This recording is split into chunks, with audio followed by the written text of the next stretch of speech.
is any event in life that makes you feel this way not worth it? Let's go. It's always better on like, the other if end. it doesn't give you butterflies, why are you even wasting your time? That's right. You're not doing it right. This is about control. Everybody knows. Everyone complies. We're the kinds of pros. I don't need a plane. I just hit the road. I do what I want. I can't sell my soul. Market about to crash. This is what you chose. Ruining the country. I think that's the goal. You gonna take the mark. I take narrow roads. I'm a man of God. I can never fold. Always ready? Let's go. All right. Welcome to the Protect Your Purpose podcast, where we talk whiskey, business, friends, family, and freedom. I'm your host, Matt Marchese, and this porn stash Center for again? sure. Dude, I messed it up yesterday, right? you messed it up today too. Okay. But my now my you're just- co-host, Zach, the porn stash go. Grady, welcome There to we the go. show, buddy. That's better. Yeah, you like it? And today we have Very a guest unoriginal, but where we're going to talk about all sorts of fun stuff. Jaime Seeman, thank you for joining us. We appreciate you being here. It's a pleasure to be here. And it is hot dog in this studio right now. It is hot as could be outside, like 150,000 degrees. This is a terrorism Precisely. exercise. Yes. So Beat right everything now, out of me. that's exactly right. So we're doing it today. We're gonna chat about a couple things. But Jaime is very accomplished. She's a social media superstar first and foremost. I'm sure that's your greatest I don't accomplishment, know. right? No. Also a doctor, a gynecologist doctor, all of our favorite kind of doctor. An author, Yeah. a Miss Nebraska winner. Yeah. should we just Crown- say what she isn't? I think it Yeah. feels You know like- what? Why don't we do this? I can't sing. Yeah. She's What not a can't you singer. do? She's not a I'm singer. not good at laundry. Well, I know one more accomplishment. You were on Ninja or Yeah, something Titan like that, Games. right? Yeah. Titan Games. Titan Yeah. Games. That's right. Did you win? I got sixth. Okay. Out of how many? Well, there was like over 100 people that came and tried out. Sure. So, I don't know, 6 out of 100 women. But yeah, a pretty cool thing because I was the oldest woman there competing. So Shit. That's awesome. Hold on. out of the top 6 women, I was the only one that had 3 kids, let alone any kids. So Oh, really? yeah. Yeah. All the other girls were younger than me. They didn't have kids. Some of them were like professional CrossFitters. So, I mean, I really don't believe in a lot of moral victories in life. But That's nice. I'll take that Age one. is just kicked ass. age is just a number, right? Yeah. You are Dr. Fit and Fabulous. Yeah. We got a lot to So live up to. you're super fit anyway. Were you in like, fighting shape at the time, or did you train for it? What was the training like on that? Well, it's kind of funny. So I was a collegiate athlete. So, an athlete my whole life. But then I went to medical school, sat on my tail for like long periods of time studying and memorizing medical books. Had 3 pregnancies in like 56 months. And got real out of shape. And so I, in 2018, started lifting weights again. And it was in 2018 when somebody had kind of tipped me off about this Titan Games thing. I didn't even know what it was. And then I looked it up and I'm like, oh my God, this looks like American Gladiators. Yeah, Which was that's like awesome. one of the coolest shows ever when I was a kid. Like Yeah, I of course. remember watching Diamond and I was like, oh my God, I want to be her. And so I start watching it and then just all the self-doubt. I'm like, no way. Like it has been so long since I've even like trained. Like there's no, like I'm too old. I've got 3 kids. I'm Sure. a doctor. But the premise of Titan Games is like real everyday heroes being able to compete for like this title. So awesome. And I was kind of on that path of like kind of proving that again. Yeah.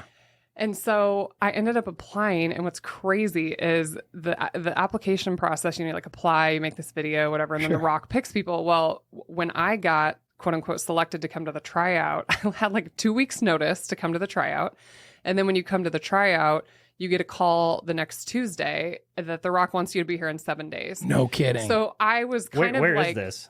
well, it was filmed in Atlanta, Georgia, which is where The Rock lives now. Okay. And in a sound studio, he was actually filming Red Notice at the same time. So Okay. like Red Notice and Titan Games are getting filmed side by side in these sound studios.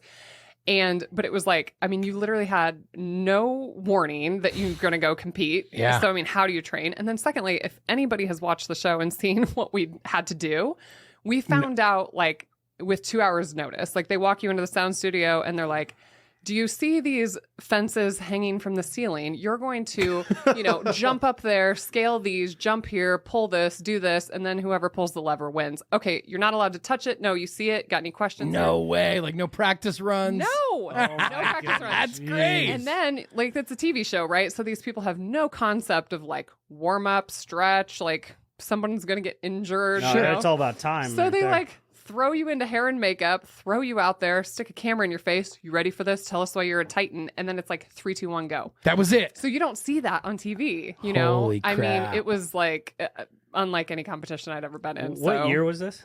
It was in 2020. So we were literally joking about Wuhan, China and COVID virus when we were filming.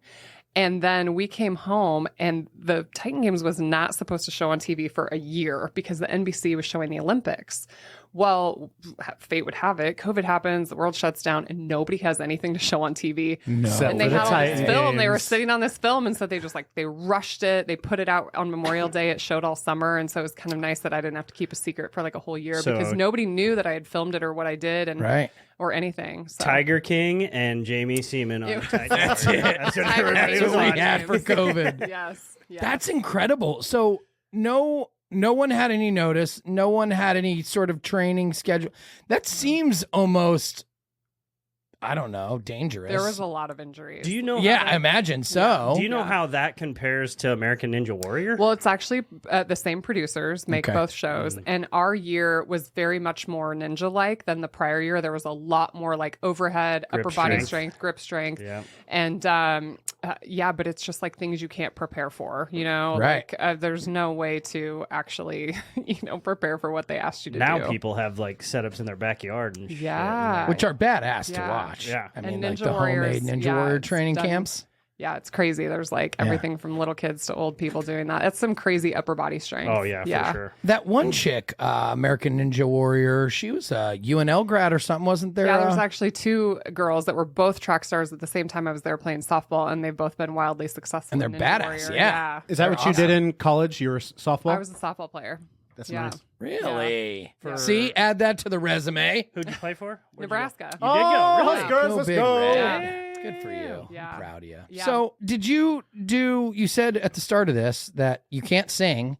Yeah. Did you? It reminded me of pageants. Did you do like pageants growing up? No. How did you get into that world? I was is what I want. I was like a total tomboy. I mean, I was like playing all the sports. okay. Didn't really care about, girl things and, go off to college as a college softball player. But what happened was after I went to medical school, I kind of alluded to this earlier, I got real out of shape.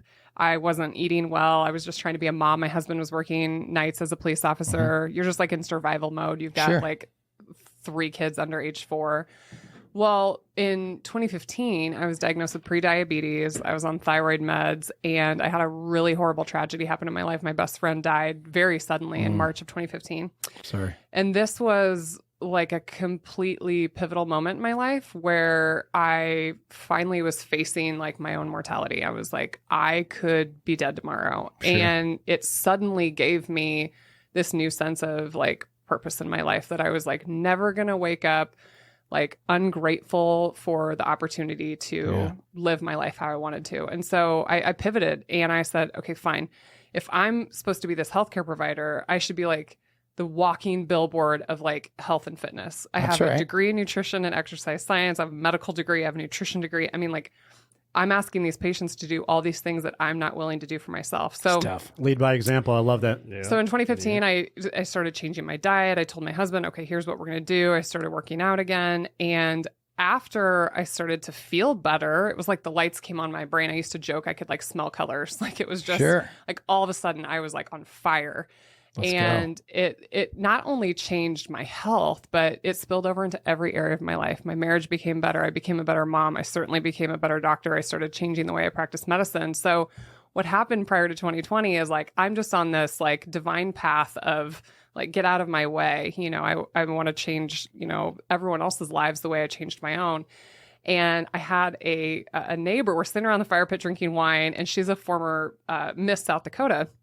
And she's like, you know what you should do? You should run for Mrs. Nebraska. Yes, I love that person. Because you've got 3 daughters and like you could really like break the mold of like what this is. Like you're strong and muscular, but you're a beauty queen and like you're smart and like this and that. And it's such a good platform. And I was like, wait, what is this? And she's like, yeah, it's for married people. Like you have to be married. And I was like, Like I just thought of Miss USA, like the Right. Donald It's Trump, right up like your bikini alley. You're pageant. married. Oh, so I was you like, didn't wait. say that wrong. It is Mrs. It is Nebraska. Mrs. Nebraska. That's And great. so Oh, okay.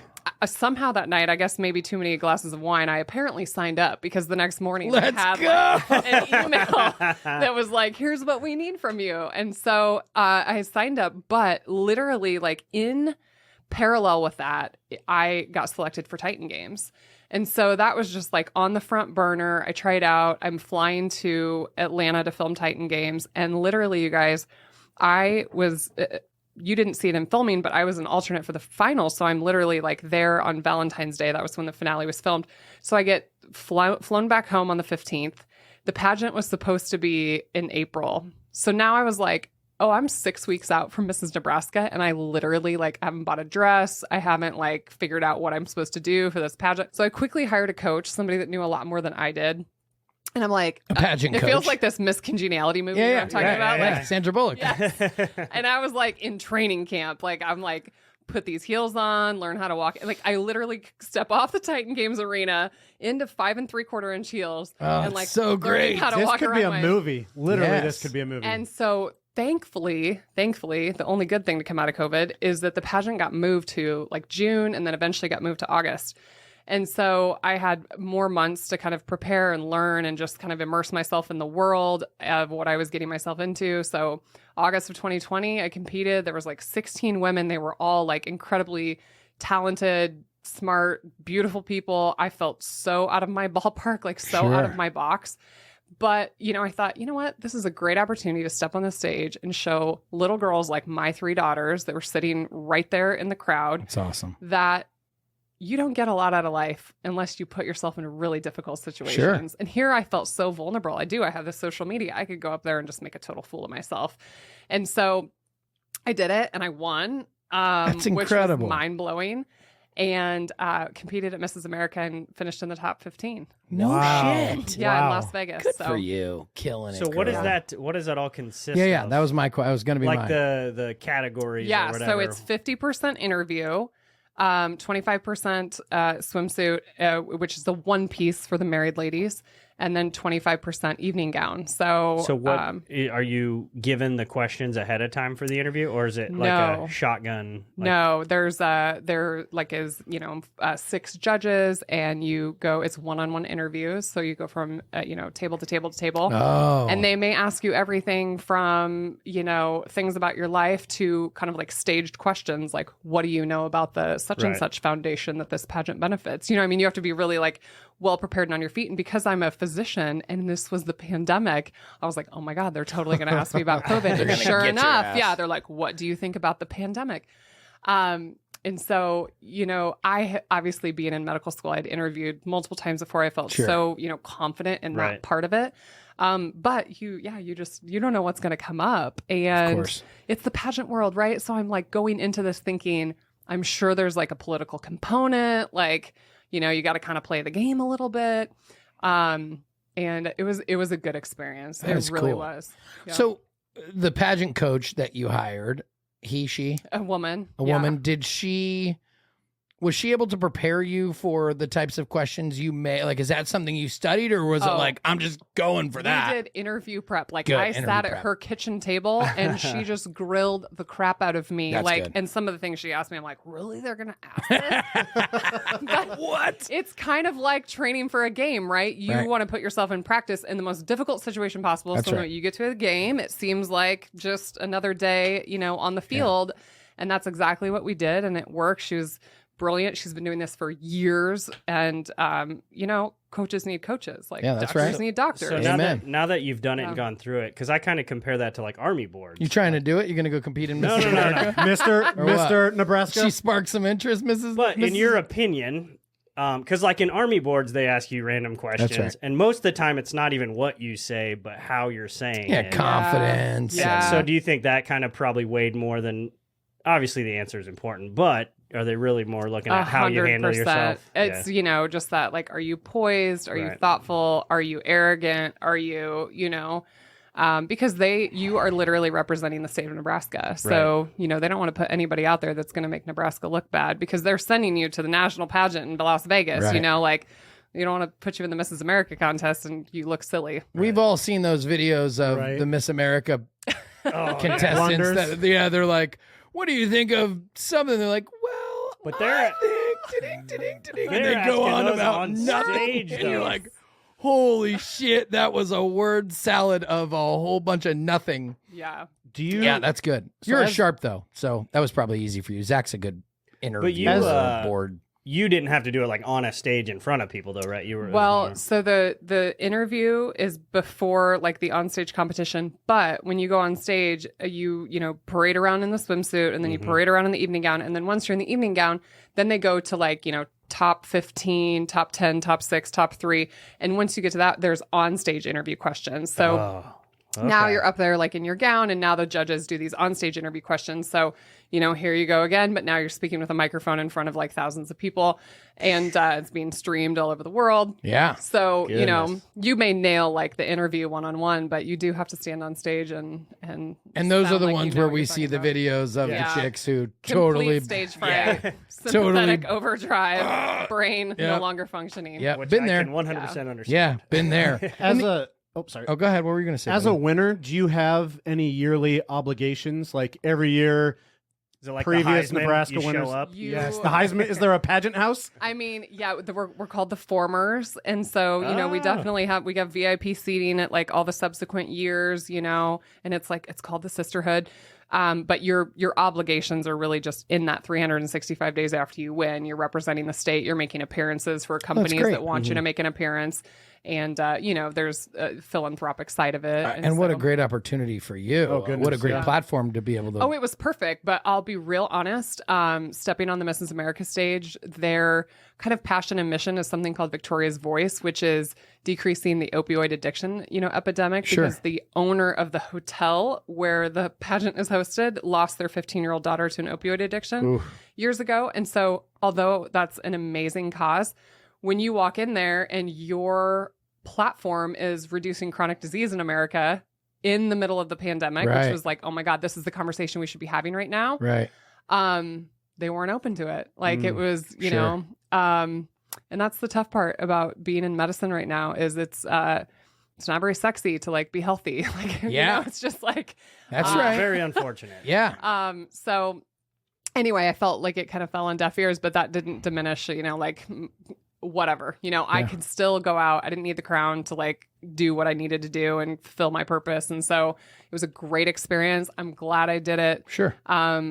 Mad respect for people that, that even have the wherewithal to even attempt something like Sure, that. that's a Because, I challenge. mean, talk about judgment. Like, Yeah. Oh, geez. You When know. you said parading around in a swimsuit, I thought about, oh my God, what is that like for a mom yeah. to be like, I'm going to go literally showcase myself. Yeah, it's just straight sheer judgment. I mean, and when you think Sure. about it, it's just like the subjectivity of even competing in it, right? Like you Yeah. have these 6 humans and like now they're going to judge you. They're literally going to judge you, It's very you know? crazy. And so you really just have to go into it like with, hey, whatever happens, happens. Like I'm gonna, show the world who I am and what I can bring, and that's it. They're like going that's to judge you on your looks. yeah. I think pageants are not going to make it much longer Well, in one more today's question America. on that, though, before I'm sure we'll move on here in a second. But once you win, like Mrs. Nebraska, is it like one and done, or could you have came back and like tried to Defend the crown. defend There the crown? are certain states where it just depends on your state's rules about the title, whether you can come back and compete again. You can, if you've never won, you can come back Right. and compete. So like Try there was a again. girl who had like, she had tried like 10 times. Poor girl. And she just come back year after year after year, as long as you've never won, you can come back. So, but it just depends what state you live in. Okay. You got it, girl who lost 10 times and still's competing. That Way is to never give up. resiliency. Let's That go. is resilience. That's right. Yeah. Yeah. Real quick, if you are enjoying this show, make sure you Oh, please we help support the forgot. channel by smashing that subscribe and like button. It's absolutely free and it greatly helps out the channel. And Matt, I think you have a question for Zach. We're already drinking, so it doesn't matter. Do you know what it is though? We're drinking house whiskey. We're good. Still, And I haven't even taken a sip yet because still I'm basil, I think, isn't it? I think so. I am very interested in this because it's something that is so foreign to me. I mean, Yeah. the secret's out. I've never watched a beauty pageant before, but to hear it And just to understand kind of what you go through, it does sound a lot like a military board, except for we're not putting on swimsuits and walking across judged by our looks. But they are looking at your uniform. They're looking at your That's very uniform, but a swimsuit is entirely different than, a crispy uniform. Very vulnerable and It's probably more like the dress. I Super, imagine though, the women that compete aren't doing it the way you did it. They probably had come up in this, I don't know, Yeah, call it I the mean, system, or they've been in every- pageants before, They weren't every just other like person random. up there had competed before or done it, as like what they call like a junior, like when you're a teenager, Yeah. or had run in like the Miss USA, Miss America systems. I didn't realize there was like all these different like systems. I Like, didn't know just- there was a misses. Yeah, there's a misses, and this one is the largest, one for misses. And so, yeah, a lot of people had a lot of, a lot more work in this area than I ever had. And so Sure. that was really intimidating to me because I've always, competed at the high levels, like, getting into medical school, like collegiate softball, like all these things I had quote unquote competed in before. This was like, honestly, one of my greatest accomplishments because I was so far out of my comfort zone, like so far. I mean, I think people would look at, the pictures maybe of my crowning moment and they're like, oh yeah, like she's made for it.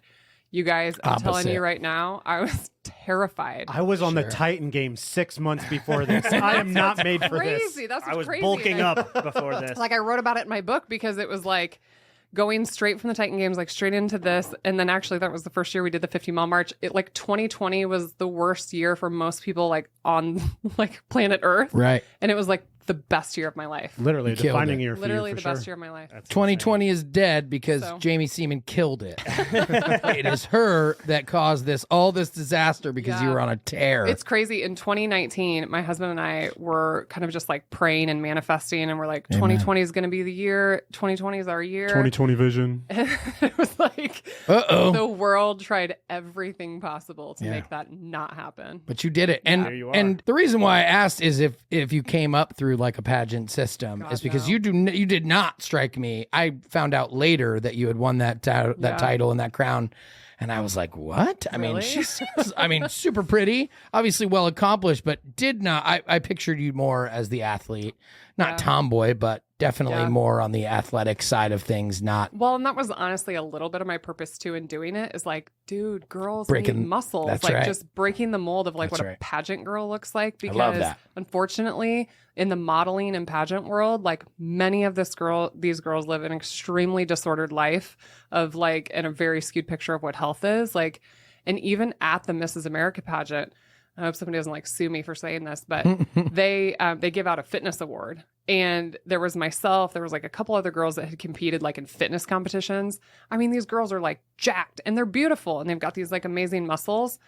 None of them won the fitness award. No like, way. It was given to somebody that was like very thin, like I don't want to talk poorly about anyone. It was Yeah, just like wrong really, idea of it was fitness. really like demoralizing for me, sure. to say like, oh my God, like you're telling my daughter like that is what is healthy. Yeah. And I think it was, what does healthy even look like? Right. Because at my lowest, when I was like a pre-diabetic, hypothyroid, like sluggish, miserable mom of 3, I think most people would look at a picture of me and been like, she looks pretty healthy, Sure. right? And so it's just like, don't judge a book by its cover. But yeah, I was really trying to break the mold that like fit women, like we think that muscles are this masculine thing. Like Right. that, like Right. we're born with all the same muscles that men have, I can tell you literally all the same muscles, correct? all the same muscles. All of them. They're We got a few different parts than you, but it's not muscles. That's right. Yeah. They're also saying that obesity is healthy. So Body Yeah. positivity, Matt. Be on- proud. both sides of this, Right. we've got a battle, and we've had several guests on in the fitness world. You kind of fit into that mold as well. Yeah. Little different, but I know several of our guests in the past have felt like the fitness world is under attack Yeah. because of whatever the reasons are. Yeah, We now won't go down that. suddenly it like, fitness is a privilege. and, Yeah, like, of course. but in medicine, we're really honestly focusing on the wrong thing. We are focusing on the quote unquote obesity epidemic. Sure. And it's not that people are over fat in this country. I'm going to say that Okay. again. People are not over fat in this country. Go on. They are under muscled. Oh, okay. I Because like The that. fastest way to lose fat is to gain muscle. Build muscle. Right, yeah. So if you want to combat the obesity epidemic, you need to start getting people to understand that muscle isn't just an organ that like moves your arms up and down and allows you to walk. It's a metabolic organ. It literally secretes chemicals that talk to your brain and talk to your heart and talk to all these things in your body. And if you just focus on trying to gain muscle instead of trying to lose fat or lose 10 pounds, the world of chronic disease would be cut in half. But what we do is we focus on people being over fat, and we just tell them to eat less, or we give them medications like these new, Ozempic, Mounjaro, all these things that literally just cause people to eat less. I mean, it just causes you to not be hungry and eat less. Or tell them to do cardio. Usually when patients lose 100 pounds, 30% of that is muscle mass. So you've lost 100 pounds. Now you lost 30 pounds of muscle and 70 pounds of fat. And now you're actually fatter than you were before. I know that sounds mind blowing. Yeah, smaller but fatter. But from a body composition standpoint, you haven't really helped anything. So if you can get somebody to lose fat and retain muscle, which is what bodybuilders are doing, it's not rocket science, we could really change the conversation. But that's like, it's just such an interesting conversation to have about like, what does healthy look like? Yeah. Because in this world, we're like, it's okay if you're overweight, it's body positivity. And I'm like, okay, trust me, I've never met a girl who can lift 200 pounds that isn't really freaking confident in herself. That's right. Yep. But I've met a lot of patients who don't feel comfortable in their own skin. Skinny or not. Yeah. I mean, there's more to be gained in the gym than just changing body composition. It is a confidence builder. It decreases anxiety and depression. I mean, beyond the, longevity benefits, there's so much to be gained by doing physically difficult things. Like women are not like soft, delicate creatures that like the world sometimes like portrays us as. Of course. Well, your book is called Hard to Kill. It is. And you have an event called Hard to Kill. Yes. You have a lifestyle that promotes that, trying to be hard to kill. Yeah. And what you're saying is dieting and losing weight and losing muscle is going to be you're going to make yourself easier to kill. Yeah. 100%. Have you ever seen Steven Seagal's Hard to Kill? No, actually. It's an amazing movie. When I first found it, I did a lot of Google searches, like trying to figure out if somebody has patented this or like, like is there any trademark infringement going on? Did you have any trademark infringement? I know books are a little bit different. You can use a lot of words in books. Like I've done some trademark stuff for my distilled spirits business and the podcast and all this stuff. Much easier in book world because I guess words are obviously much more important there, but it's tough everywhere else. Do you have any issues, or did you dive into that at all? There was like another book out there called Hard to Kill, but it was like fiction. It was like a, I don't know, love murder story. It wasn't like. So you can just have multiple books called Hard to Kill. Yeah. No big deal. Yeah. That's pretty awesome. And China's already knocked off my book. Like there's already oh really? All these like imposter. Yes, it's so sad, you guys. It's like when the book came out, people were sending me these links and they're like, wait, there's a companion to your book, like a journal. I'm like, no, that's not mine. Like what? They can literally just like take your crap, and it's really hard. I had to work with like Kindle publishing. I'm like, you guys, you have to take this down. And there's so many, it's exhausting because as a self-published book author, like we're not making that much money. Right. And then for people to just like pirate your stuff, it's so awful. It's bullshit. Did you win? Did you get it taken care of? Or I still just honestly stopped caring about it. I was going to say, forget about it. So hard to the fight. people that want to find my book are going to find it. That's right. Yeah. That's right. So. I was going to ask about the peptides you mentioned. Oh, yeah. We've had some conversations amongst this group and amongst other friends. I've got my opinions. I want to know your opinions. What do you think of these peptides and an appetite suppressant, as you kind of would call it, right? Well, let's define. So peptides in general have been around for a really long time. So a peptide is essentially a chain of amino acids. Okay. So a protein is bigger, a peptide is smaller. Think of it like a baby protein. Okay. So these chains of amino acids, we've had peptides for a long time, like insulin. Anybody heard of insulin? That's a peptide hormone. So peptides have been, prescription pharmaceuticals for a long time, but there's a lot of other peptides that have been around for a really long time that aren't prescription. And there's kind of been a large black market for them, honestly. And then what will happen is once people realize that one works, then a pharmaceutical company will pick it up. They'll do a study long enough to make it, FDA approved, and then they'll sell it as a pharmaceutical. So these hot new peptides like Ozempic and Mounjaro, these types of peptides called GLP-1s have actually been around for a really long time. The very first one was called Byetta. It actually came from the Gila monster, like from the saliva of the. That's how they originally. But now most of them are synthetic, so they're like made by a chemist. But glucagon-like peptide, what it does essentially is it decreases appetite. So there's probably some mechanisms that we don't understand, but it is a fantastic appetite suppressant. So for a patient that has literally had hunger and cravings and never been able to control, their weight because of that, it's a great tool. Right. But like I talked about, if you give somebody something that takes away their appetite and they basically starve themselves and eat 500 calories a day, they're going to lose muscle. And so it's probably not the magic sauce that we want it to be.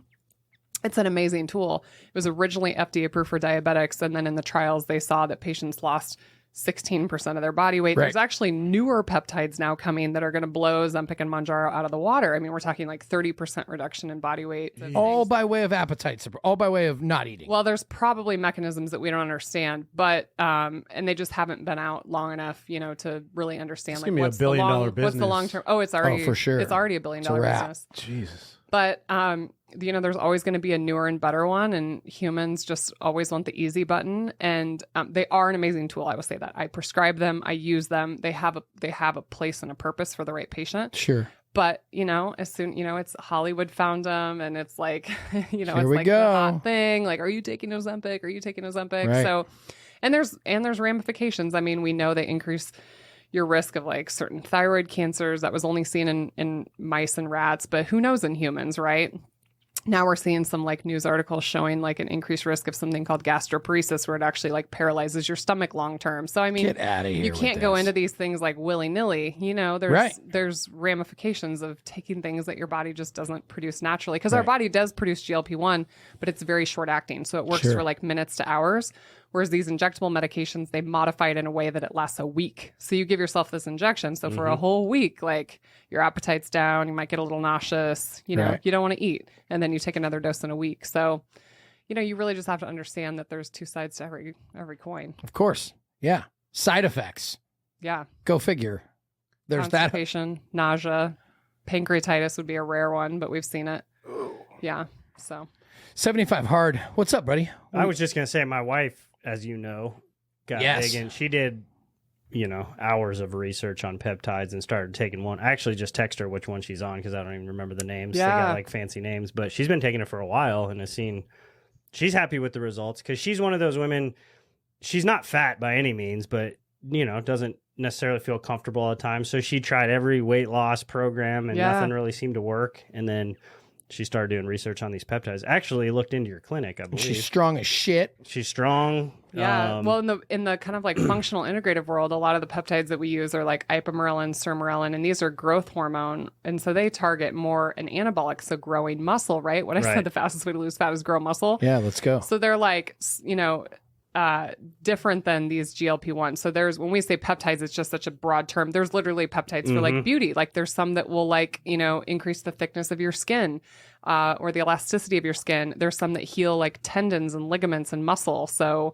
I have people, they actually became really big in the CrossFit world until CrossFit started doing drug testing in 2020. Oh, really? And they started using, they have a banned substance list now. So what are your opinions on these? She just sent them to me. So ipamorelin, you just said. Yeah, so that's with CJC. Yeah, so these are growth hormone. Tirzepatide. Tirzepatide is Mounjaro, so this is GLP-1. So that's like the the appetite suppressant. Yep. And then she has BPC. BPC 157. Yeah, so BPC 157 was the one that became big in CrossFit. So BPC stands for Body Protection Compound.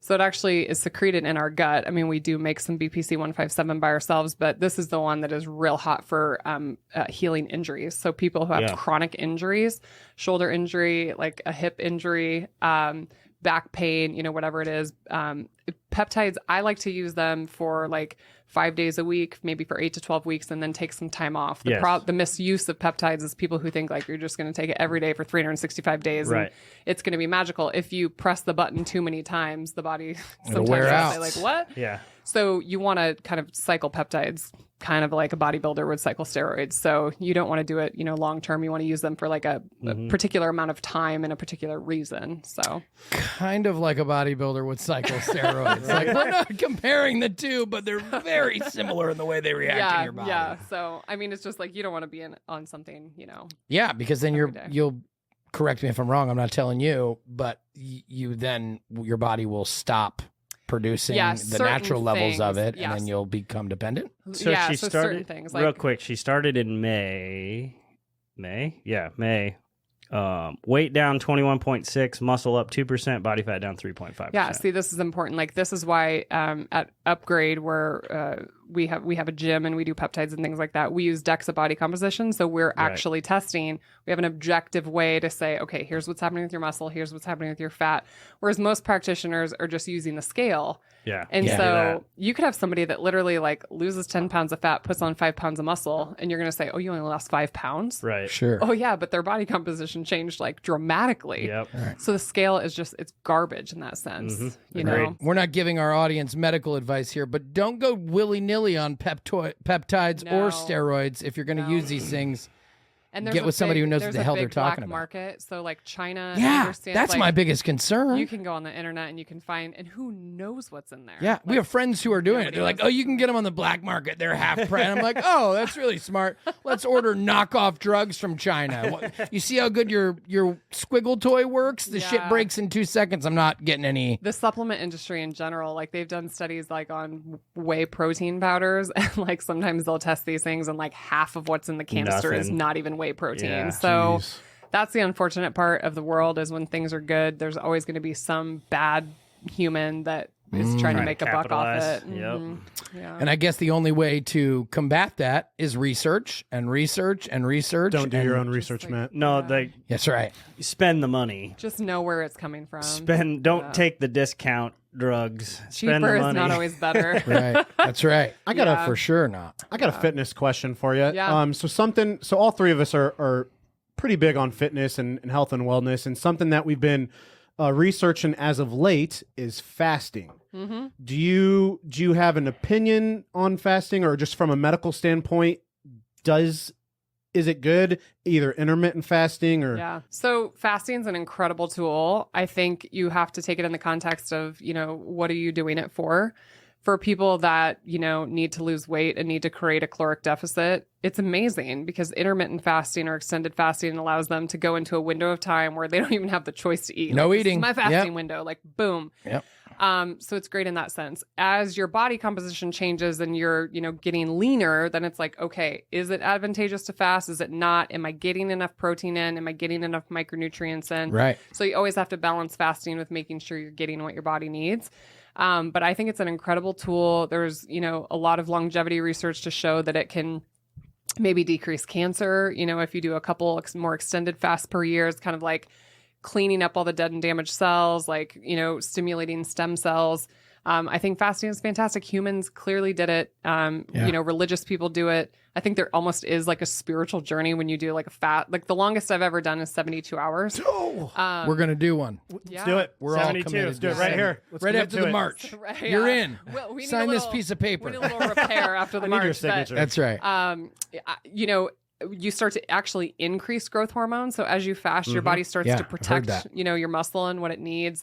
I think fasting is fantastic, but it can be overdone. I've seen people that are just like, I did like 9 72-hour fasts this week. I'm like, there's not that many hours. What are in the you week. talking Like, what about? do you mean? Like, How you did that? So you No, starved didn't. yourself for a week, is what you're Yeah. saying. Yeah. So, you always have to like balance it with recovery. It's like overtraining. It's like you can over exercise, like you can over fast, Sure. like make sure you get, but when you look long term over, let's say you live to be 100 years old, we know that long term caloric restriction increases longevity. It increases the lifespan of a species to calorically restrict them.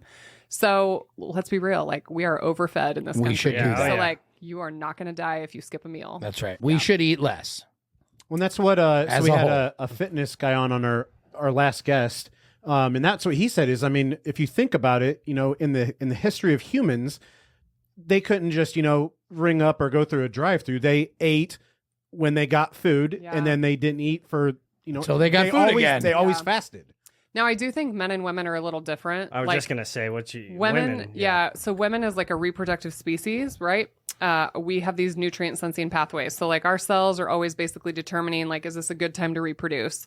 And so if you're doing a ton of fasting and you start to like lose your cycle starts shortening, like that's a red flag. Like you're Your overdoing body's it. telling you something's up. Men have a lot more buffer when it comes to that, you know, because basically like in the olden days, like you would just eat the food and your husband would have to go find another cow, you know, to kill. Right. And so I think that women just don't have that capacity to just fast all the time, especially if you're leaner, you don't have a lot of extra added energy on your body.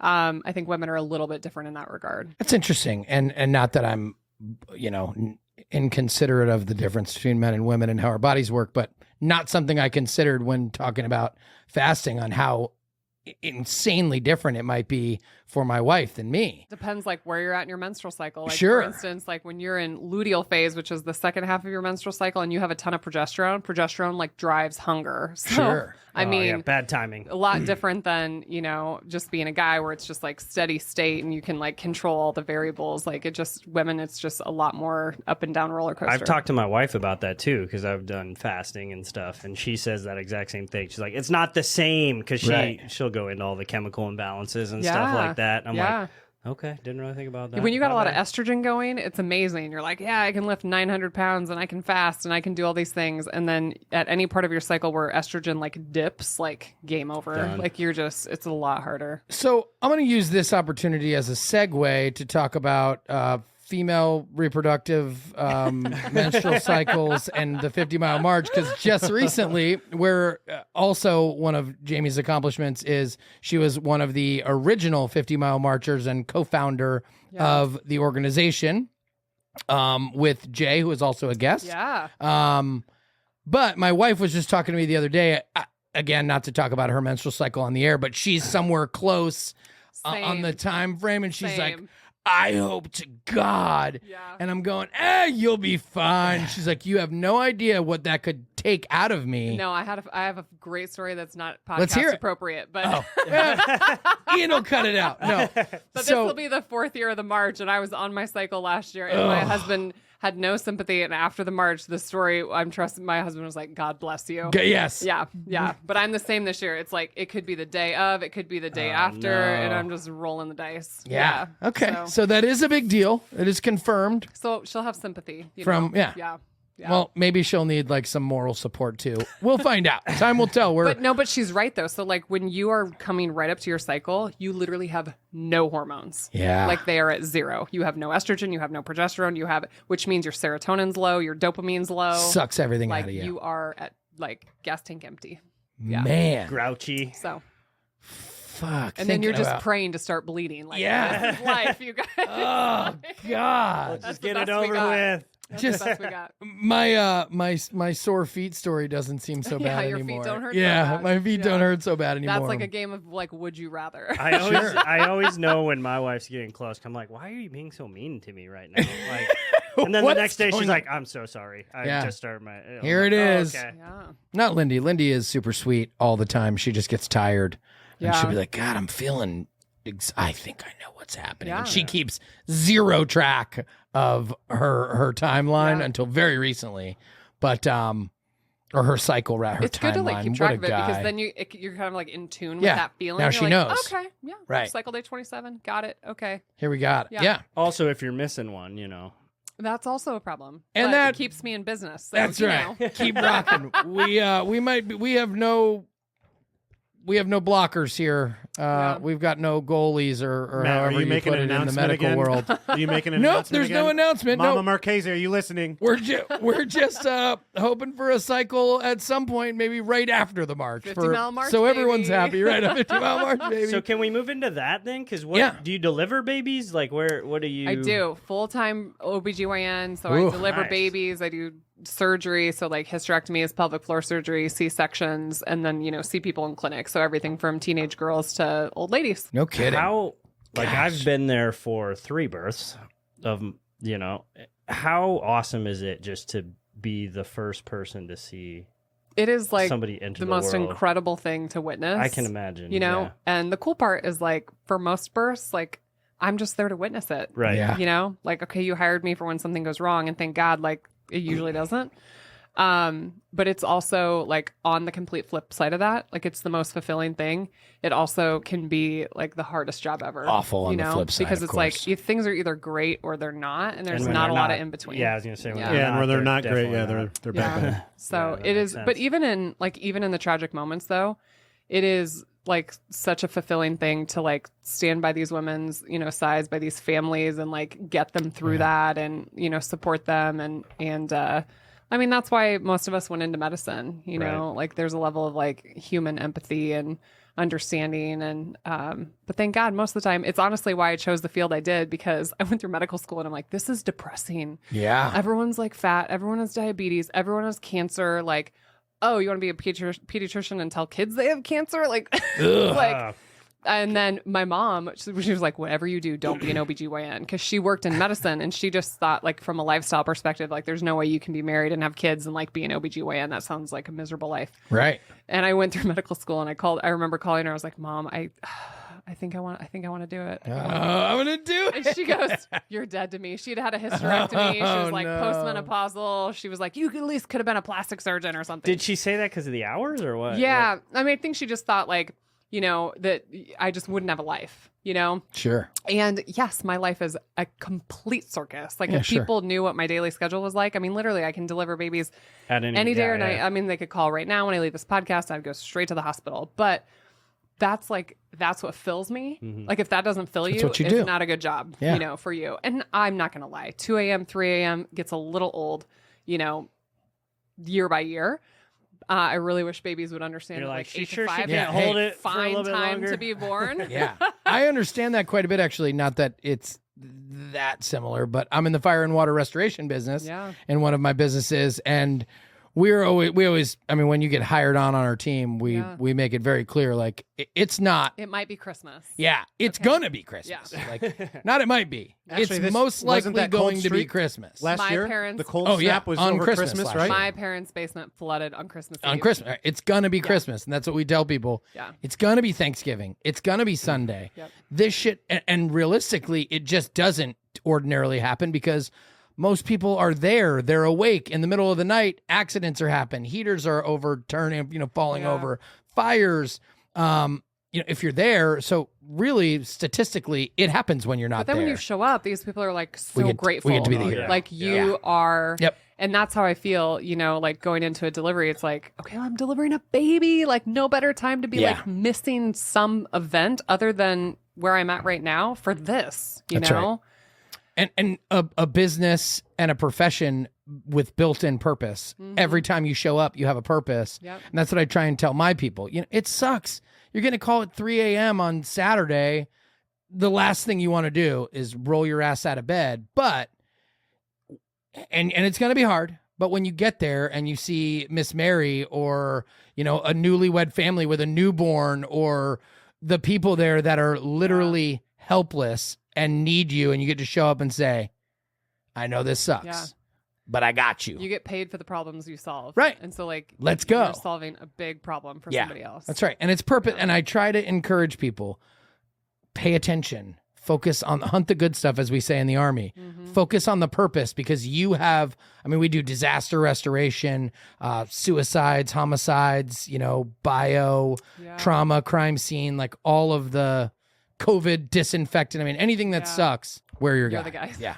Yeah. If you don't want it to be going on, odds are. I love how we Call tied that Sir into Bro. childbirth, though. Well done. Yeah. So Like a birth on the floor of Yeah. the living room. we do that too, but not in the hospitals. They're used to that kind of stuff.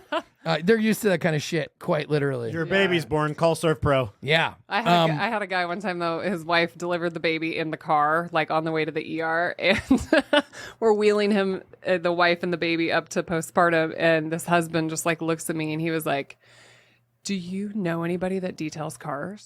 Oh. Now that he knew his like wife and kid were in a good place, all he could think about was his backseat. Like, he was Oh, just that's like, terrible. he's Quick like, question I for can't you, let that Doctor. sit there all weekend. Oh, that's anything- You're a terrible. detail guy. That is too funny. Besides that story, does anything else come to mind as just like a funny moment with like a dad or something like that? Oh, I mean, it's kind of like people watch the husband at weddings. Yeah. Watching like a dad during childbirth is like cool. Yeah. You know, some of them are crying like a little kid. I mean, some of them are about ready to pass out. Like they can't watch this anymore. I mean, you just see this like range of emotions. Yeah. And so it's really fun, honestly, to like, That's fun. see their reaction too, because I have delivered thousands upon thousands of babies. Thousands of babies. Yeah, but literally like watching it come out, like you've all watched Discovery Channel, like you've seen the elephant just like plop their baby down. It's I've just seen wild. Jim like, Carrey come out of a Yes. Hippo's So ass, I- that's right. like watching a human baby be born is like It's incredible. a really incredible experience, and each one of them is different, so even Yeah. like the seasoned dad, who's been there, he's like, I've done this before, and like, Yeah. birth is crazy. Like things, I will you never just forget never know. the smell. Not gonna lie. The smell of childbirth. The smell of childbirth. Never will forget it. Not something that You don't remember it? I didn't know. I mean, I do. I know the smell of a newborn baby. Yeah, I mean, Not the same.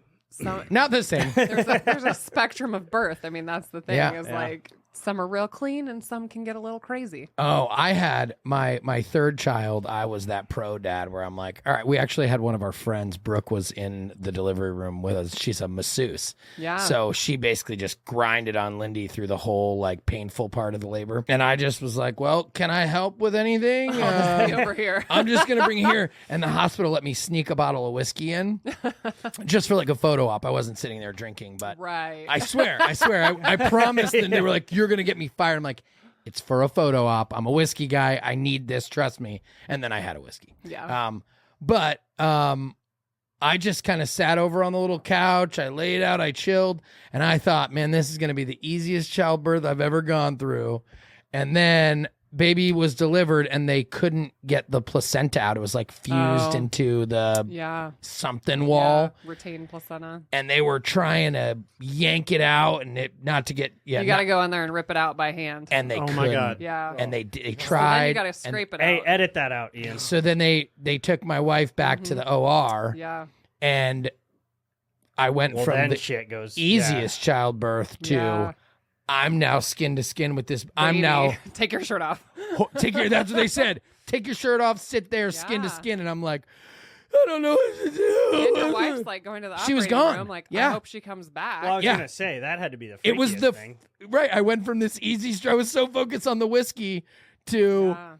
boom in 1 second. Now I'm in charge of this baby, a daughter. I had two boys where I can like swing them around by their arms, Yeah. and now I've got this delicate little flower of a daughter that needs me, and she's crying. And then I was able to soothe her, and she stopped, and I'm like, I got this. And the nurses were a mess. Tell she wants to breastfeed. Right. I'm like, oh, I don't know. But my wife survived. She got him. The doctors took great care of her, and then she was Amazing. in and out. It and can she be was kinda scary. like- oh, Yeah. it was terrifying. Yeah, in So, the United States, worldwide, preeclampsia, like hypertension, high blood pressure, pregnancy kills a lot of people. But worldwide, the most common cause of death with childbirth is bleeding out. Yeah. In the U.S., we're good at treating it because we have hospitals and we can like go Sure. get a placenta out. But like you can imagine in parts of the country where you're not, or even in the United States where you're not near a hospital, Yeah. things can go bad. They were afraid of that. Yeah. And then, of course, they told me that because I was asking and I was a mess.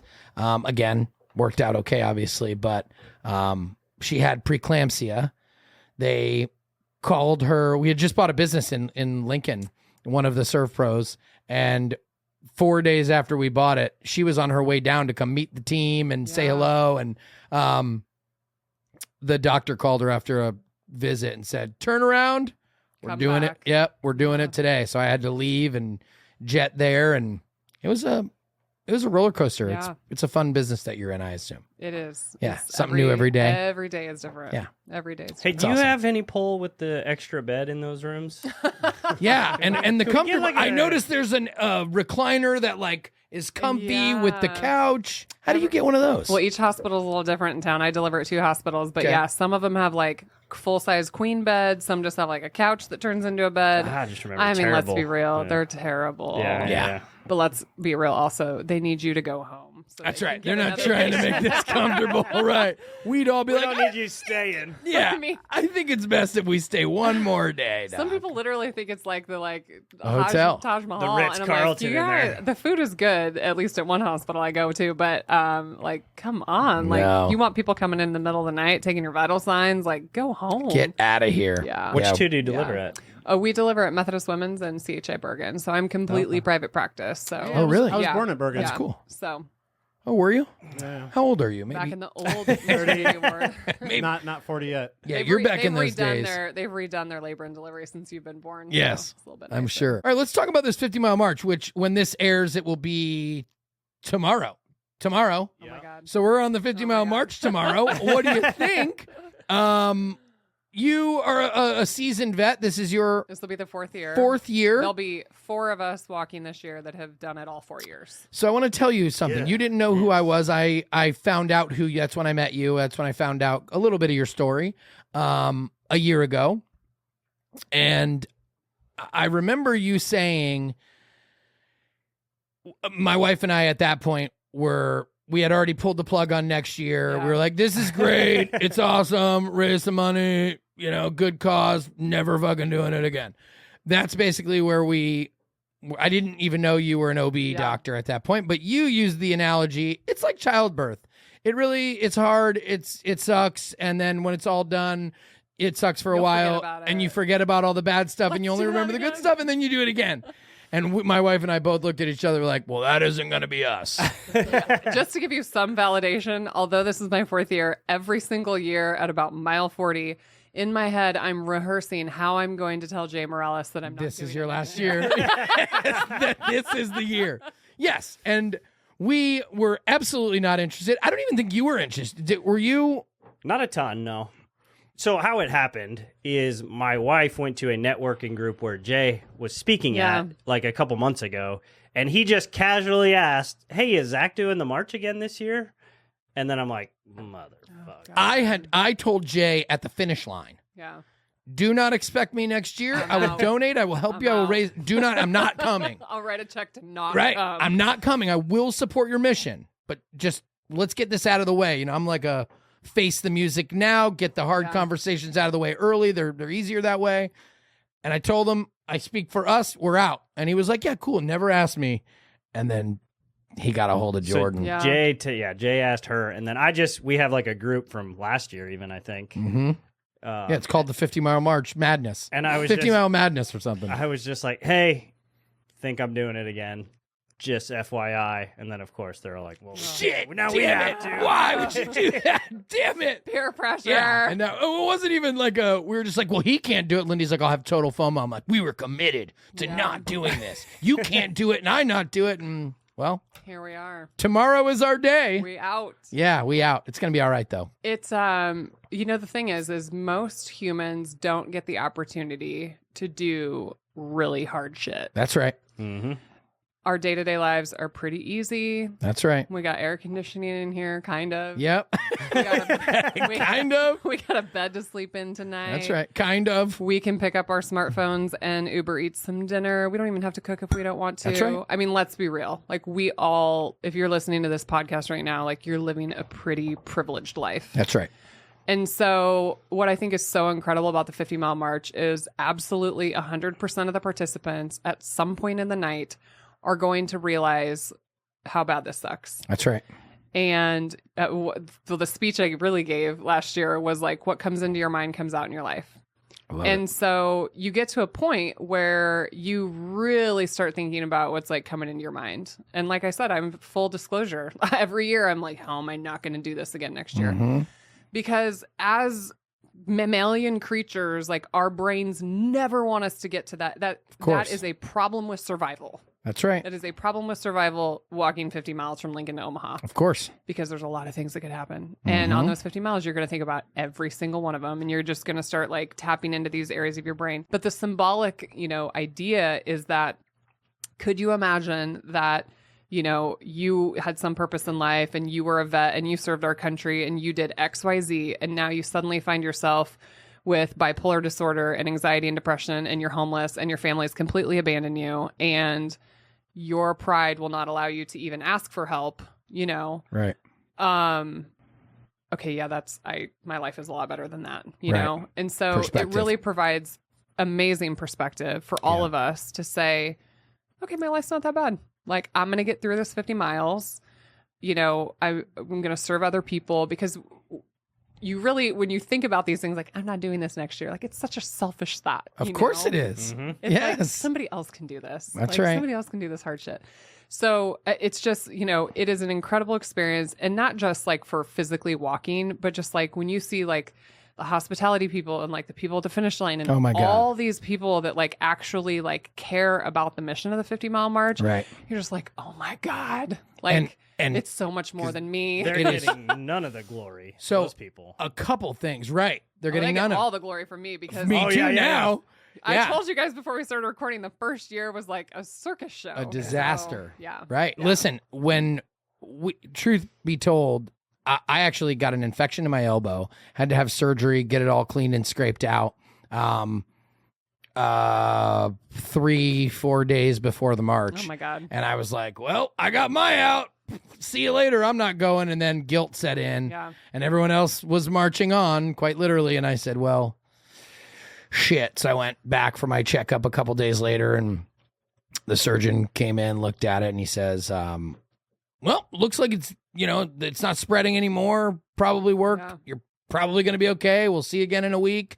And I said, well, what would you think if I walked 50 miles from Lincoln to Omaha? And he's like, Why? I think that'd be a terrible idea, but when? And I'm like, tomorrow? And he says, no, I'm going to sling and shit. He's like, I would highly advise you not do that. But, and I did it anyway. But beyond that, we questioned. We went through all those emotions. Laughter, joy, tears, anguish, pain. Yeah. Like you would, physical pain like I could never have imagined. And then the mental challenges and pain that you go through.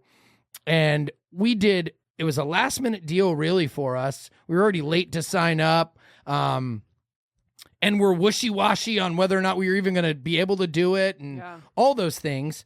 And then we'd done no research. We didn't know much about it. We knew the mission. We knew Jay. And then when we walked up that hill to that crowd and that finish line, we all kind of looked at each other and were like, wow, that's what, they're all here. We're supporting them. They're supporting us. It's this emotional explosion. I'm not a crier, and there was tears like streaming down my face last year when I saw my mom. It was just like, it's very emotional. oh my God. Yeah, like it comes back to me even just like picturing that moment. But like one thing you said though, I saw a picture of that moment. It's beautiful, by the way. Yeah. One thing I want to say though is a good mentor of mine, Tom Shea, he's actually a retired Navy SEAL. Yeah. He always says that excuses are subtle, seductive, and believable. Amen. And when you like even just think about signing up for the 50-mile march, or maybe your hospitality crew, or maybe you're even just thinking about coming to the finish line, it's like, oh my God, like literally everything in our life, everything that we are held back from in our life, these excuses, subtle, seductive, believable. And it's so I true. love that. Like, right, your elbow, you're this. We could come up with I had an out. I had my out. I had it. anything at all you want. And it literally holds you back from your purpose and from everything you're trying to accomplish. So I got a question for you. Coming into your 4th year, right? So the first year you're nervous and have anxiety because you don't know what's going to happen. There was a lot of like naiveness. But the first year. now the second year, we're coming into our second year. Yeah. Now there's fear and anxiety because we know what's going to happen. Yeah. Does that ever go away coming into your 4th year? I mean, I don't think it ever goes. The very first year when Jay was like, hey, I want to walk 50 miles. I want to raise $2,500. The very first thing that came into my mind was like, oh yeah, it's just walking. Like how hard is walking? This. You're not asking me to run. You're not asking me to scale chain link fences hanging from the ceiling. I'd rather run 50 miles rather than walk. If we're being honest. I'm just like, I was just walking. And then I'm picturing myself in a car parked at the Capitol in Lincoln, driving. I went to Waverly High School, so you're driving through Lincoln, you're going through Waverly, you're going through Greenwood, you're going through Ashland, now you're going through Gretna. The first year we finished at like 168th and Center, and I'm like, that's a long way. It's a pretty long jaunt. And then I'm like, it's just walking. And then I'm like, that's a long way. It's just walking. That's a long way. So the first year, that's like, it was just like, I had to know what I was getting myself into. Right. And then once again, mile 40, how am I going to tell Jay I'm not doing this next year? But every year you get smarter, you know, at least with like foot care, like what you're going to wear, like what you're going to, you know, the chair you're going to sit in for your like 30-minute break every 10 miles. So, I mean, you get smarter each year, but I don't think that like, oh shit factor ever goes away. Like I definitely get like pre 50-mile march anxiety every single year. Good to know. Yeah. Good to know. But at the same time, like, is any event in life that makes you feel this way not worth it? Let's go. It's always better on like, the other if end. it Love that. doesn't give you butterflies, why are you even wasting your time? That's right. You're not doing it right. Because that kind of stuff, mediocrity, being average, like let the average people be average. That's like right. let's be real. The people that are walking on Saturday are like the 1%ers. You know, like these are the people that they go big. They're, you know, they're not going to let the fear of like, am I going to finish? Because I'm sure they're thinking these things. But like I said, what comes into your mind comes out in your life. So you have to go into 50-mile march with like just all these people are behind me. I got the camaraderie, I got the hospitality crew, I got all these people. That trauma bond. We're going to go. We're going to go. And Yes. I will tell you, to that point, not only are these people the 1%ers and purpose-driven people, but every one of these people are inspiring in Oh my their own God. story. And of course, over the course of 22 hours, Oh, it 24, comes yeah, you you learn get to about know every single all one of of them. them. You run out of shit to talk about with this year will be 100 people. I'm super excited there's 100 people Yeah, because being my 4th year, I'm like, who do I not know? I need more stories. And oh my God, yeah, like I Yeah. remember last year, like you just get into a 2-hour conversation with somebody and it's great. It passes the time and you just like learn so much about these other humans. You're not and thinking you, about it. you got nothing else to do. You're like, can't check your book of faces. You can't answer your emails. Yeah. Like here we are, like let's, and those like deep human connections, like we don't get that opportunity a lot in life. Like I'm a busy person. Like Yeah, it's hard to amen. get me like at a table for an hour. Me you know? too. So it's a cool experience. for Yes, sure. it's very cool. And the people and the relationships. Last year, we went, you know, our first year last year. And I mean, I have friends from that march that I'm doing business deals with that are Yeah. helping me in business deals that I never imagined because it's all people who are there to do some hard shit, to do extra hard shit Yep. and be the elite. And and we're all there for the same purpose, the same cause. Yep. You know, although we each have our own individual reason and purpose that brought us there, Yep. it was really awesome. And I said earlier that I knew who you were. I didn't know you. I knew a little bit about you. Definitely not that you were a badass. And at the halfway point where we were all Lenoma, you're talking Lenoma, Lenoma is where you're staring at the depths of your soul. right? And we were all that way and questioning, especially on our first year, we were going like, first of all, I started the march thinking there was a 3-hour break there. And then about 20 miles was in, not. I learned that there was not. Yeah. And so about 10 miles or however long that is from when I found that out, I basically just bitched and complained that there wasn't. I'm like, wait a second, what are you talking about? I would have taken a nap before I would have done this totally differently. Anyway, we were all in our head, depths of our soul to say the least. And I remember you stood up and said, I've got something to say. And I spun my head over and I was like, holy shit. And you basically said, it's time to dig deep, time to start changing your language, change the way you're thinking, change the way you're speaking. Everyone, I remember you saying, you don't need to ask anymore. Everyone feels the same. Mm-hmm. And now is where it matters. And I looked and I was like, that chick's a badass. Holy shit, who let her go? And that was when literally the moment where I realized that you were no joke and that you were no punk on this and that you were a if you badass. concentrate on misery and you concentrate on how course. bad your feet hurt, they're gonna hurt the Yeah. whole way. That's right. And at Lenoma, it is the halfway point, which is so Lenoma, if you guys didn't know, is Lincoln and Omaha combined. Yeah. So it's the literal halfway point, but it's also like it's 2 a.m. Your cortisol is like real low. It's cold. The first year we did it, there was owls like swooping down. There was a skunk that ran across the road. The trains are coming by and they're blasting their horns. I mean, literally, like you are at the like breaking point. But what's cool about leaving Lenoma is just like everything hurts. You got a long ways to go, but the sun starts to come up as you come into Gretna. And once that sun starts coming up, and you know that you're like, okay, now I got like 20 miles left. Now I got 15 miles left. It is like, that is where you really find out what kind of human you are. That's right. And it's I agree. That stretch, 100% with that. That stretch is the hardest for me. One, for all those reasons, but also like the first couple legs, you're running on adrenaline. Think you know, blood's the first pumping. 10 miles is nothing. Yeah. The That's second right. 10 miles, okay, maybe you're starting to feel it. But It then hurts. That stretch to Lenoma and then the end is though, soul searching. the end though, traffic's picking up, people are seeing you, they're honking, they're so that kind of motivates you a little bit. There's nothing in that stretch. Like it's no pitch black. traffic, it's Black. dark. Nobody's really talking because they're just in their own heads at that point, So that was kind of the hardest for me. Just It's keeping, silent and it's dark. Yep. Yeah. I got a plan. I'm bringing my A game for that stretch this year. All right. I'm gonna write a whole joke book or something. I got to do something to do my best to make that better, not only for everybody else but for myself. Yes. And then I didn't get to enjoy the glory because as we've talked off camera about my foot story, my misery on like the home stretch. I didn't even get to enjoy that. Like there's a light at the end of the tunnel. That was the worst part for me. So All we strategically, remember- I'm going to be better this year. All we remember is the horns, man. They'd like come up right next to you and just hammer you will on just it. like wish every car did not have a horn. So I for mean, you it's a people great listening, gesture. we love you. Yes. Just wave. You can wave. Yep. Like Right out the waving window. is perfectly acceptable. You know there's different levels of beep. There's like the the little tap beep beep beep. And you're like, oh, I appreciate that. And then there's the honk, honk, honk, honk, and they come right behind you. Oh, and you got a bunch of veterans with PTSD right walking No, this it's like I motherfucker. can only imagine like a dog on the 4th of July, like where you're just like, make it Oh, stop. yeah. Make it stop.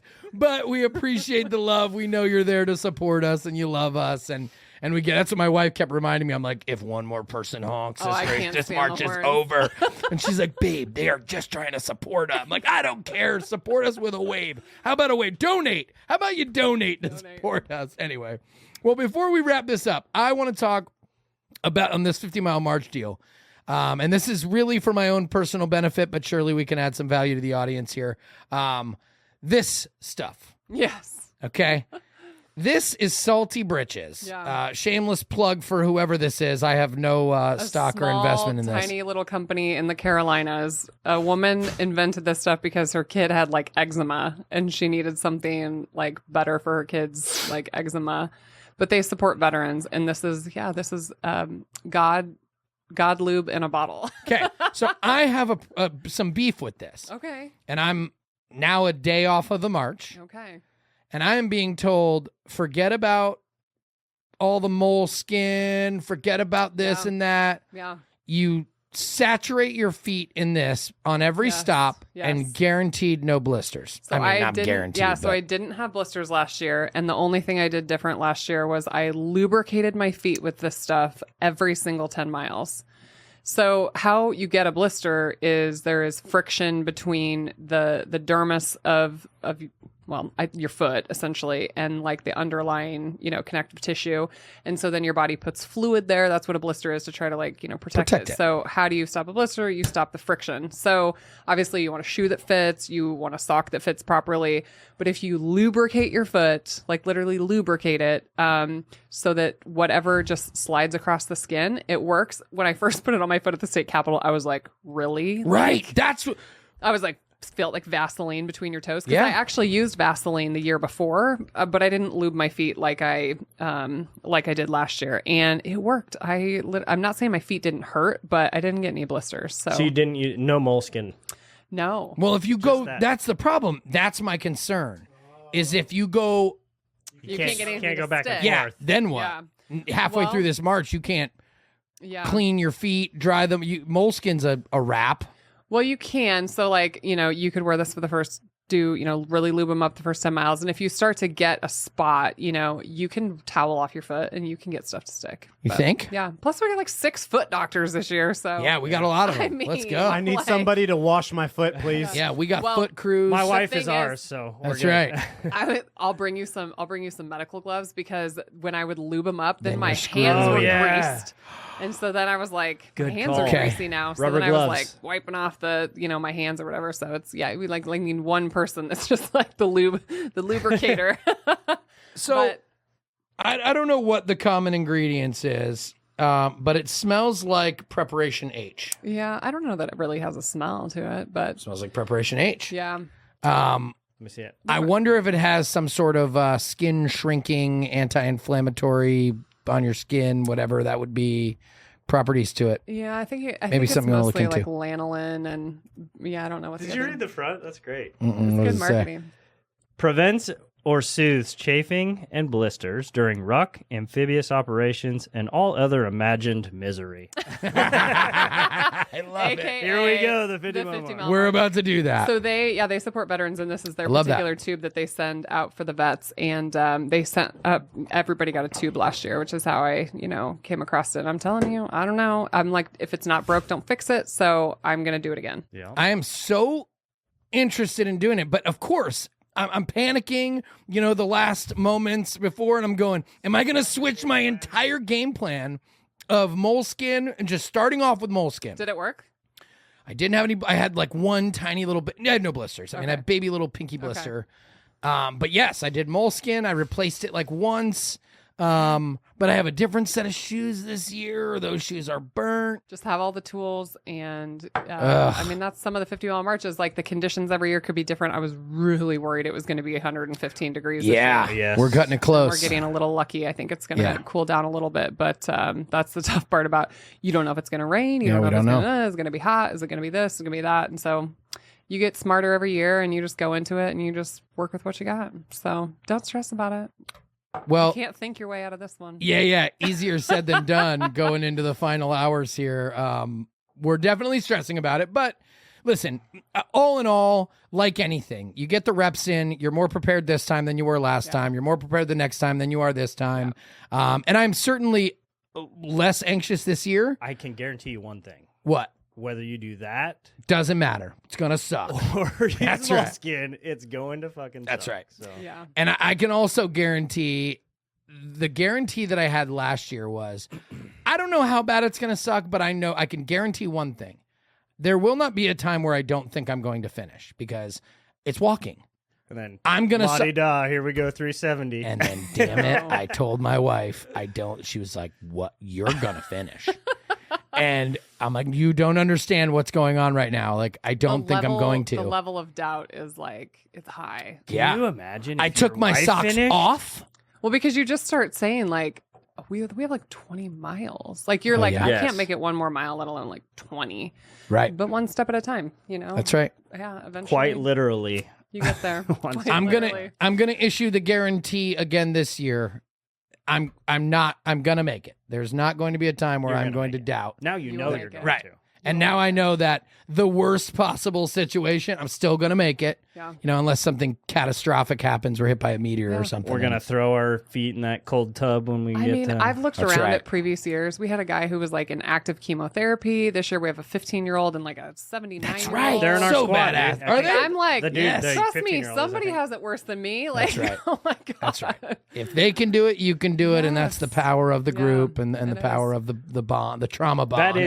That is exactly what kind of got me through some of those moments. Yeah. Was like that dude's like 75 and he's Yeah. still going. He's going and I'm not. I'm gonna duck out right Yeah, now. Like that's no right. way. These are some badass humans. That's right. I can't lie. Really accomplished too. Jamie, I can't tell you how much I mean, you came right from the OR, I assume. Yeah, I just did a C-section.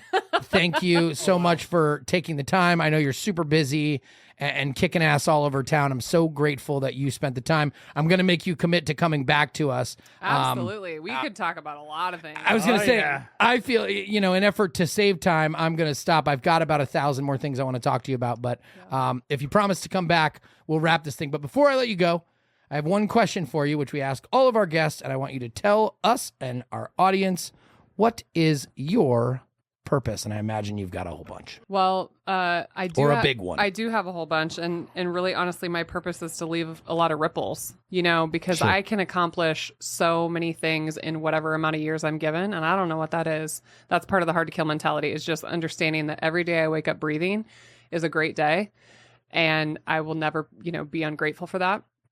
But what I mean by ripples is, why do we do what we do? Why do we want to attain massive wealth? Why do we want health? Why do we Sure. want, a successful marriage? Why do we want any of these things? And for me, it's my legacy. For me, it's ripples. It's that after I die, nobody forgets about what my purpose is. That's right. And somebody carries it on. Because if I die and this all just goes away, great. 70-year impact or whatever it is. So for me, my purpose is to leave ripples, that my kids will continue this on, that, it's like any amazing mission in life that somebody else picks it up and carries the torch. And I hope that, I inspire somebody to do that. Yeah. Dude, every time we ask that question, I'm like, It's that so might be awesome. the best answer we've ever had. It's really good. I'm like, And God damn. Well, Jamie, We one got thing. so many people with purpose. One thing I do want to say that I know for a fact your legacy is going to be, and I know that affects all three of us as fathers of daughters, is you are one hell of an inspiration for every little girl out there. That's right. Whether it's a mother competing at the Titan Games or a mother competing at Mrs. Nebraska, or doing her 4th year at the 50-mile march. Thank you, because you are, again, a hell of an inspiration for every little girl out or there. giving thank birth or writing books or holding summits or kicking ass. I will tell you, it sounds like what you're trying to do in a nutshell is live a massively purposeful life and leave some of that purpose for those that follow you after you're gone. And there's no doubt in my mind you're leaving those ripples. I'm so proud of you. I'm proud to know you. You have been an inspiration to my life in the short time we've known you, into my wife's life, and then today into our audience. So I appreciate you coming. It's been a pleasure. Spilling. It's been a pleasure. I talk with my hands. I'm Italian. It's been a pleasure having you, and such an honor. We appreciate you giving us the time. Thanks for the opportunity so I can touch someone's life that's listening. Of course. Anybody else got anything?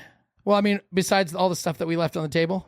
If you enjoyed this episode, please smash that subscribe and like button. It's absolutely free, and it greatly helps out the channel. Yeah. All right, Jamie, tell us where they can find you. You can find me on social media. I'm most active on Instagram at Dr. Fit and Fabulous. It's spelled out DOCTOR. There's a lot of, spammers out there. So, and you can go to my website, drfitandfabulous.com. And where can we find the book? You can find it on Amazon. You can find it anywhere books are sold. I've got a link in the bio on Instagram and on the website. So awesome. Check it out. And we could put that in the bottom thing here, put all that stuff in there, all the things. Ian, you'll do that? I got you. Awesome. Thank you all for joining us, and thank you for joining us. We appreciate your love and support. Please share the show. And as always, people, find your purpose, serve your purpose, and protect your purpose, people. Peace. 1, 2, 3. 1, 2, 3. Nice job, Jamie.